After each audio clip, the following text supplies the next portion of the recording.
I mean, you guys know what I mean, right? You want to hear the context in which someone's talking about something. Find out what they're making. And serve the same thing, but they won't have to order. I don't know.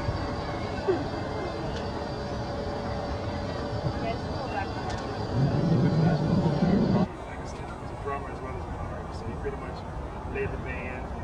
He's always been a band leader. Matter of fact, one little story about that was the last game of the season he played the band with his drum major. He did his best James Brown impersonations in the field, and the principal gave him 30 days detention because at that time, 62, 61, nobody was dancing like the drum major could with that. And he had to spend some time in detention for that. My mother always talked about that story.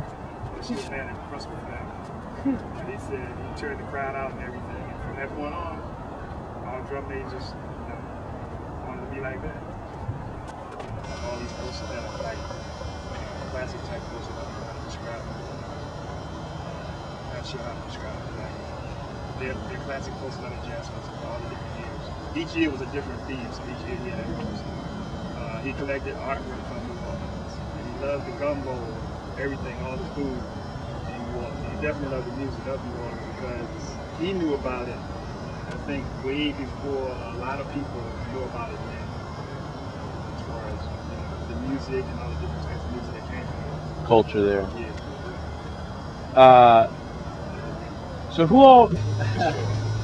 So did you mentioned he played with Brick, and I heard something about the Atlanta or Georgia Power Band. Well, he had a band with Doc Samuels, Steve. I guess Steve's last name. They had a group. It was a group called Georgia Power Band. 10. Many people in Richmond know about his contribution to modern English to that event. They do now. I think they started finding out about it the last couple of years too. Because when he was home last year, the year before, everybody that he knew, everybody wanted to see him. Matter of fact, it got so sometimes when so many people wanted to come and have a part of him or spend time with him, you couldn't get no rest. Because everybody wanted to take him to their house and all this stuff. So he was well loved in Richmond as well. But everybody knew about it. Even the person knew about it. There's many people tracking the fact how Coleman is. Nobody knew about that. I didn't know about it until So, you guys knowing him so well, what do you think about it? What do you think about the fact that the AMA has more competition? You know, I mean, does it phase you? It phases me because I've been excited about it as much as he was. Every time I go to the computer, sometimes I click on his name and I see all this stuff pop up, and I'm thinking, why was all this years ago when he really couldn't use it? But to me, I'm excited. I mean, I'm excited to meet y'all and to know what y'all do or want to do about it. And I just, I'll let everybody know that I know. Like I said, there'll be a ton of other people to meet. If y'all want to talk to about it, I can. Do that too, but when I look at it on the internet and I see all this stuff, I'm like, whoa. All in all, he was just I'm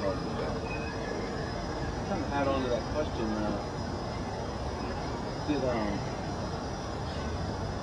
Without people doing that, I wouldn't be sitting here talking to you today. Yeah. You know what I mean? Yeah. Like I said, I played a lot of music, stereo, I listen to everything, so the changes in the music, I noticed, the only biggest change I noticed in the music now is everything is more electronic. Like I said, I grew up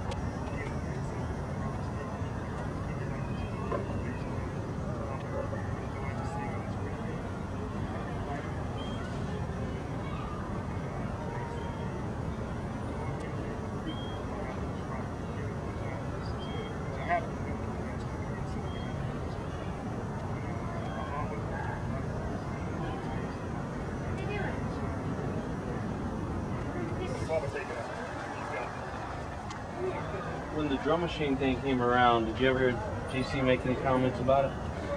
As far as I know, I didn't know he used it.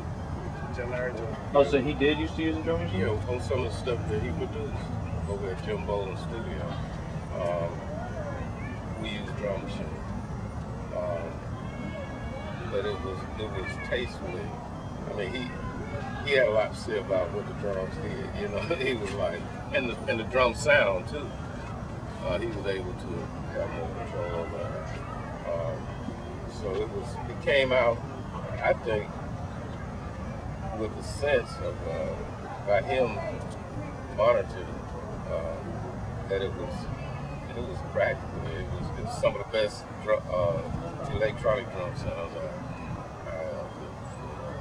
So he basically saw it as a new opportunity rather than a closed door. Oh no, he was. Yes, he did. He didn't. Even though you said he was losing work from it. That wasn't important. It was like, this is what we got. I mean, he just adjusted. He didn't lose no work. He was good with God. And so it didn't bother him. If he heard something that had a drum machine in it, and you know, like some guys do, they down a lot. He even used that. And what he was doing was because that was the sound that people were looking for. And he learned how to work with that. I think Harold used to come to Richmond and play in Richmond. And that's how he met Kelly. Department used to come to town. So Harold Bean is another guy that knows him quite well. Probably somebody else told me another guy that probably know him even more is a producer, or I think he was a producer or something at Motown named Alan Leeds. I don't know if you heard the name of that, but Alan Leeds is one of his best friends. Also, he lives in Minnesota, I think. But he was a guy that knew him quite well.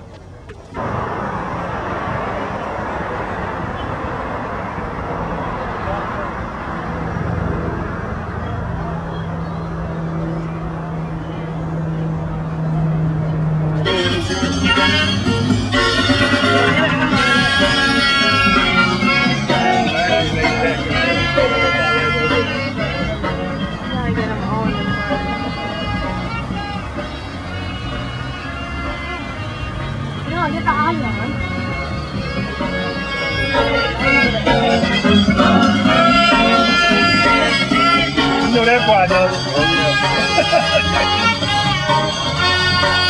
Yeah, that beat, that was great solo on that. Yeah, and when you know it, I didn't know he had never heard it. I heard it. I remember